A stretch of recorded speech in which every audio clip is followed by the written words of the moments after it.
You're right, guys. How you all doing out there in YouTube land? Oh, what a change in the weather. I nearly put the heating on, and I certainly have got my tracksuit bottoms back on. Easy one this today. A potato crusted quiche. Vegetable quiche. You can put any veg you want in this. I've used tomatoes, spring onions, sweet pepper, and a few peas that I had left lying around.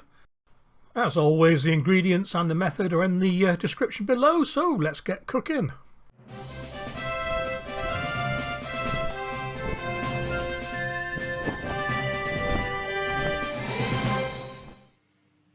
Okay then, the first step is to line your chosen dish.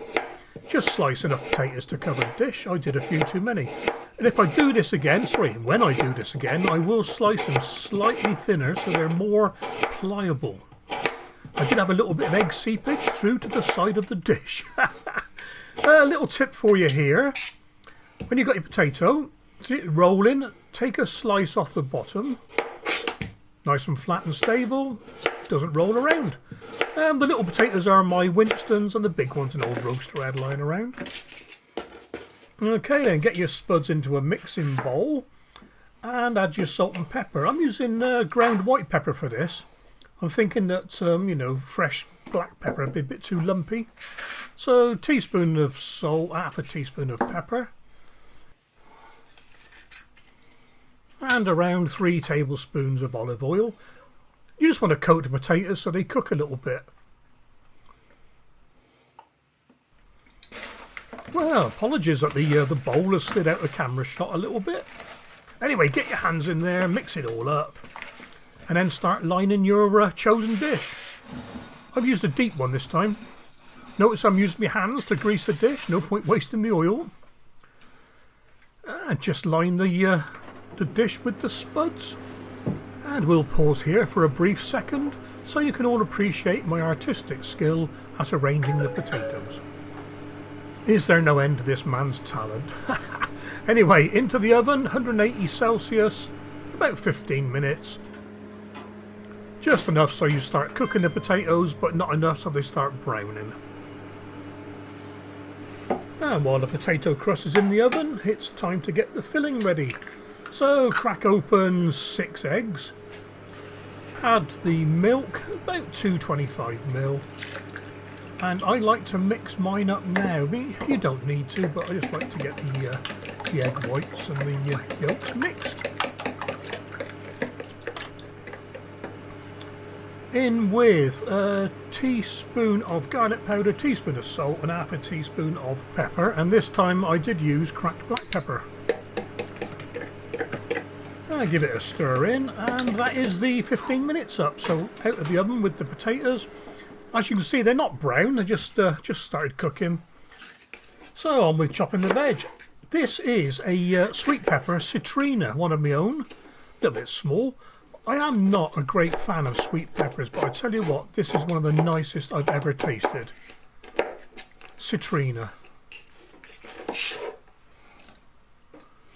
And as you chop them into the egg mix, spring onions, sadly not my own. Mine are tiny actually. So about 100 odd grams of spring onions.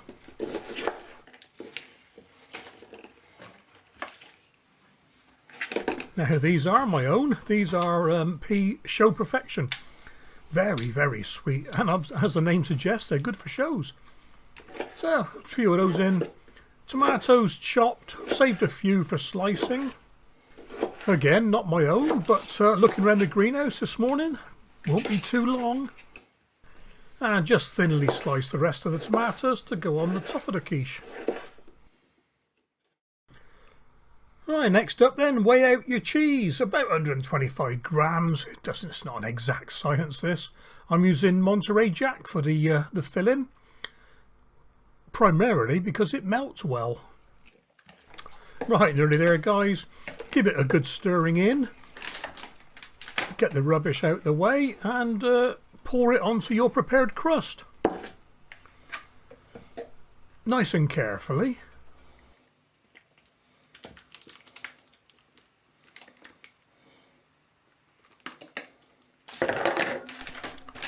And I topped off the quiche with a good handful of grated mature cheddar.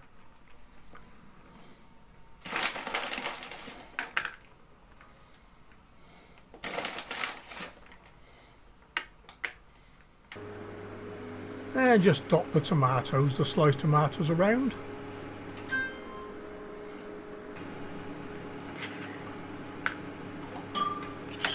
The final seasoning with salt and pepper.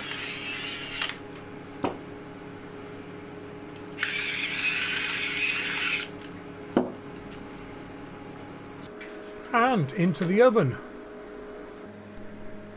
200 Celsius in a fan oven for about 45 minutes. You need the top to go brown, but the insides to still be a bit wobbly, because it'll carry on cooking after it comes out. If it's rock hard when it comes out, it'll be like a slab of concrete, and if it's too sloppy, too wibbly wobbly when it comes out, it'll never set. So what we do is the wibble wobble test. Yep, good. I'll just show you that again in case you missed it. Wibble wobble, yeah, nicely set. Right then guys, here we go then. Little taste test. I'm not going to take too much of this because I want to save some.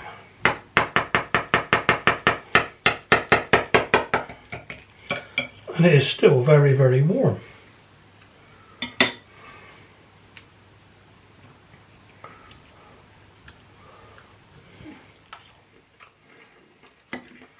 Yeah. Typical quiche.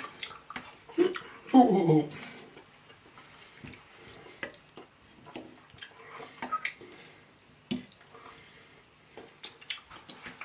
So here we have a quiche with a potato crust, which I guess makes it gluten-free.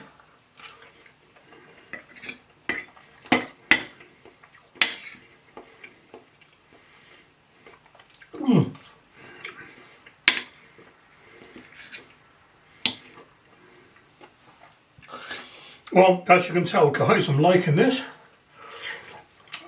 Stop now. Have some later on with some French fries. Alright guys, I just thought I'd show you the quiche about a day later. It's had a chance to cool down properly, so it should have set a bit better, because I left my big knife downstairs.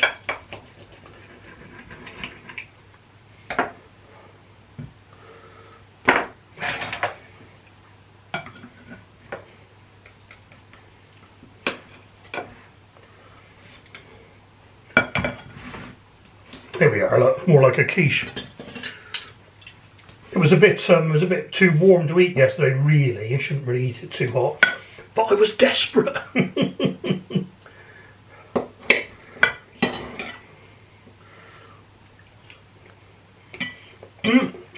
It tastes just the same. It's a bit cooler. Oh. That's a keeper, that one. I'm going to be doing that one again. Alright, take care then guys.